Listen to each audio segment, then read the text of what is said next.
নমস্কাৰ বন্ধুসকল, মই হিৰেন। আজি আমি জানিম এই 2025 বৰ্ষৰ এই মাহটোত আপোনালোকৰ সম্পূৰ্ণ ৰাশিফলৰ বৰ্ণন। এই মাহটোত বৃষ ৰাশিৰ ব্যক্তিসকলে কেনেধৰণৰ ফলাফল লাভ কৰিব। প্ৰথমে মোৰ চেনেলটো আপোনালোকে ছাবস্ক্ৰাইব কৰি ল'ব, যাতে মোৰ পিছৰ ভিডিঅ'বিলাক আপোনালোকে সহজে লাভ কৰিব পাৰে। লগতে মোৰ ভিডিঅ' যদি ভাল লাগে তেন্তে লাইক আৰু শ্বেয়াৰ কৰিব, কমেণ্ট কৰি আপোনালোকৰ মনোভাৱ প্ৰকাশ কৰিব। এতিয়া আহোঁ মূল বিষয়লৈ। আজি আমি জানিম এই 2025 বৰ্ষৰ এই মাহটোত সম্পূৰ্ণ ৰাশিফলৰ বৰ্ণন। আমাৰ সকলোৰে মনত এটা কৌতূহল আছে যে আগন্তুক মাহটো আমাৰ বাবে কেনেকুৱা হ'ব।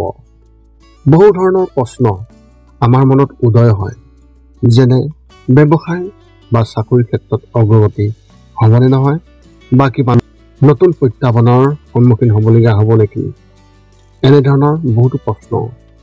সেয়েহে আপোনালোকক এই ভিডিঅ'টোৰ জৰিয়তে ৰাশি আৰু ৰাশিফলৰ ওপৰত ভিত্তি কৰি ৰাশিফলৰ ওপৰত বিভিন্ন গ্ৰহ আৰু নক্ষত্ৰমণ্ডলৰ প্ৰভাৱ আৰু গতিবিধিৰ বিষয়ে অধ্যয়ন কৰিছোঁ।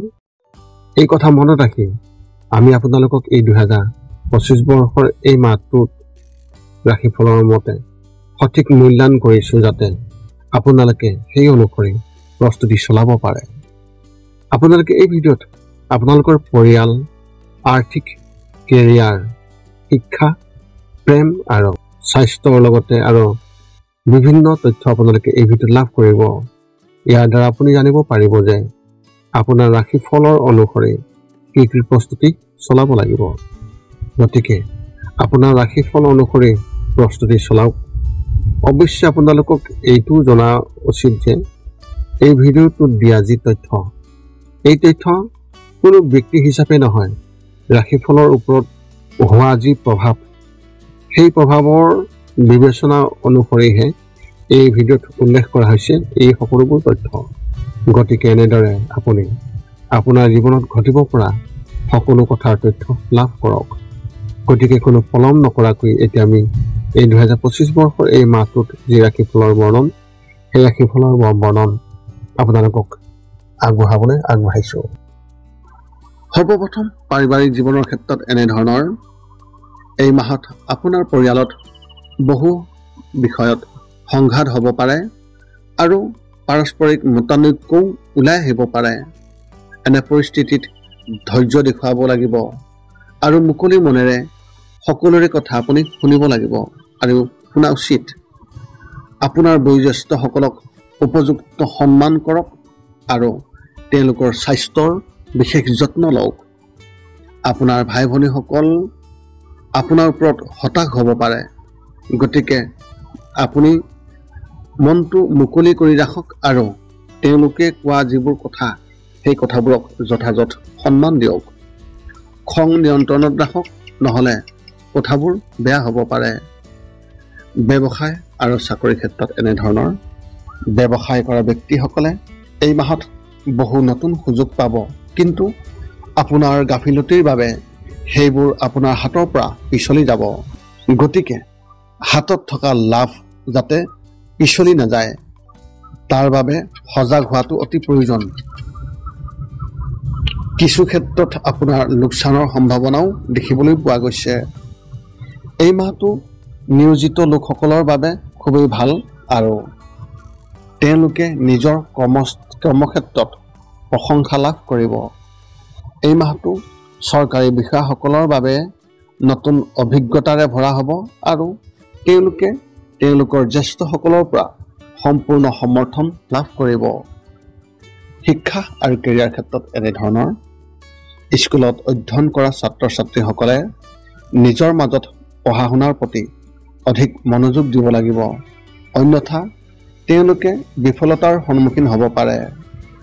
উচ্চ শিক্ষা গ্ৰহণ কৰা ছাত্ৰ ছাত্ৰীসকলৰ মাজত এই মাহটো মেনেজমেণ্ট আৰু ইঞ্জিনিয়াৰিঙত অধ্যয়ন কৰা যিসকল ছাত্ৰ ছাত্ৰী, তেওঁলোকৰ বাবে অতি ভাল হ'ব।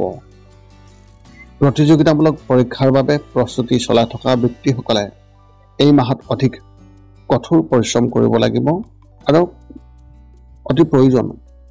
যদি আপুনি শিক্ষা সমাপ্ত কৰি চাকৰি বিচাৰি আছে, তেন্তে এই মাহত আপুনি বহু দিশৰ পৰা এক শুভ চিন দেখিবলৈ পাব আৰু আপুনি হয়তো কৰবাৰ পৰা আপোনাৰ আকাংক্ষিত চাকৰিৰ বাবে অফাৰ পাব পাৰে। প্ৰেমৰ ক্ষেত্ৰত এনেধৰণৰ বিবাহিত লোকসকলৰ সংগীৰ সৈতে মতানৈক্য থাকিব পাৰে আৰু তেওঁলোকৰ কেৰিয়াৰ আৰু পত্নীৰ মাজত ভাৰসাম্য ৰক্ষা কৰাত সমস্যাৰ সন্মুখীন হ'ব পাৰে। বহু সময়ত আপুনি নিজৰ কেৰিয়াৰত অধিক মনোনিৱেশ কৰিব, যাৰ ফলত আপোনাৰ সংগীৰ প্ৰতি হতাশাৰ সৃষ্টি হ'ব পাৰে। এনে পৰিস্থিতিত নিজকে উন্নত কৰি ৰখাৰ ক্ষেত্ৰত অধিক মনোযোগ দিলে উপযুক্ত হ'ব। স্বাস্থ্যৰ ক্ষেত্ৰত এনেধৰণৰ বিশেষকৈ মহিলাসকলে এই মাহত নিজৰ স্বাস্থ্যৰ যত্ন লোৱাটো অতি প্ৰয়োজন। আপুনি আপোনাৰ শৰীৰত দুৰ্বলতাৰ অনুভৱ কৰিব পাৰে আৰু আপোনাৰ মানসিক স্বাস্থ্যও ভাল নহ'ব। এনে পৰিস্থিতিত আপুনি ফলৰ ৰস সেৱন কৰাৰ লগতে দৈনন্দিন জীৱনত আধা ঘণ্টা হ'লেও যোগাসনক অন্তৰ্ভুক্ত কৰক। যদি আপোনাৰ কম টোপনিৰ সমস্যা আছে, এই মাহত ইয়াৰ সমাধান হ'ব পাৰে। যদিও মাহৰ দ্বিতীয় সপ্তাহত কিছু সময়ৰ বাবে মনত অস্থিৰতাৰ অনুভৱ হ'ব পাৰে, কিন্তু ই বেছিদিন নাথাকিব।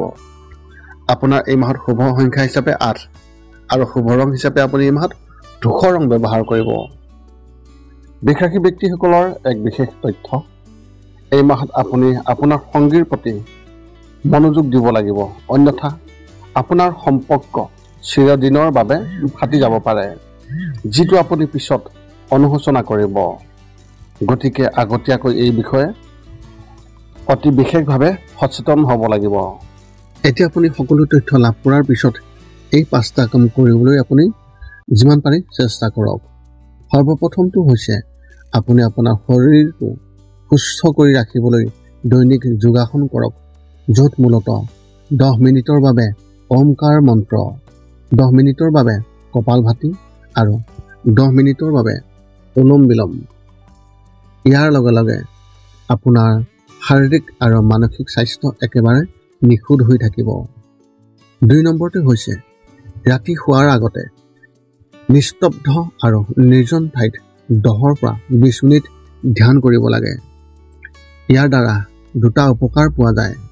এটা হ'ল আপুনি ভাল টোপনি পাব আৰু দ্বিতীয়টো হৈছে পিছদিনা আপুনি সতেজ অনুভৱ কৰিব। ধ্যান কৰি থাকোঁতে মধ্যমীয়া শব্দৰ শান্ত সংগীতো আপুনি শুনিব পাৰে। 3 নম্বৰটো হৈছে প্ৰতি মংগলবাৰে পুৱা নিশ্চয় হনুমান চালিচা পাঠ কৰক আৰু হনুমান মন্দিৰ দৰ্শন কৰক, নতুবা আপুনি বিষ্ণু মন্দিৰ দৰ্শন কৰক। ইয়াৰ দ্বাৰা আপোনাৰ আৰু আপোনাৰ পৰিয়ালৰ যিকোনো সদস্যৰ সংকট দূৰ হ'ব আৰু সদায় সুখ আৰু শান্তি থাকিব। 4 নম্বৰটো হৈছে ঘৰৰ বাহিৰত গৰু আৰু কুকুৰক প্ৰতিদিনে আপুনি পাৰিলে খাদ্য খুৱাব লাগে। খাদ্য খোৱাক আৰু যদি পাৰে চৰাই চিৰিকটি আদিকো খাদ্য আৰু পানীৰ যোগান ধৰক। এই পৃথিৱীখন যিমান আমাৰ সিমানেই সিহঁতৰো। নিতৌ ইহঁতক খুৱাই আমি তেওঁলোকৰ পৰা এক আশীৰ্বাদ লাভ কৰিব পাৰোঁ আৰু আমাৰ ওপৰত থকা গ্ৰহবোৰৰ কুপ্ৰভাৱ দূৰ হ'ব। সদশেষত 5 নম্বৰটো হৈছে আপুনি পাৰিলে মাজে মাজে চৌপাশৰ দুখীয়া ব্যক্তিসকলক আপুনি পাৰিলে সহায় কৰক আৰু ভোকাতুৰ ব্যক্তিসকলক আপুনি পাৰিলে খুৱাবলৈ চেষ্টা কৰক। এই আছিল এই 2025 বৰ্ষৰ মে মাহটোত বৃষৰাশী ব্যক্তিসকলে লাভ কৰিবলগীয়া সম্পূৰ্ণ ৰাশিফলৰ বৰ্ণন। যদি আপোনাৰ মনত এতিয়াও জ্যোতিষ সম্বন্ধীয় কিবা প্ৰশ্ন আছে, তেন্তে আপুনি আমাক এই ভিডিঅ'ৰ তলত কমেণ্ট কৰি আপোনাৰ প্ৰশ্ন অৱগত কৰাওক আৰু আমি আপোনাৰ প্ৰশ্নৰ উত্তৰ দিবলৈ আমি সকলো সময়তে সাজু আছোঁ। যদি মোৰ ভিডিঅ'টো ভাল লাগিল, মোৰ চেনেলটো ছাবস্ক্ৰাইব কৰি থ'ব, যাতে আমি আকৌ অন্য এটা ভিডিঅ'ত এই চেনেলৰ জৰিয়তে আকৌ আমি লগ হওঁ। পুনৰ লগ পাম অন্য এটা ভিডিঅ'ত। আজিলৈ ধন্যবাদ।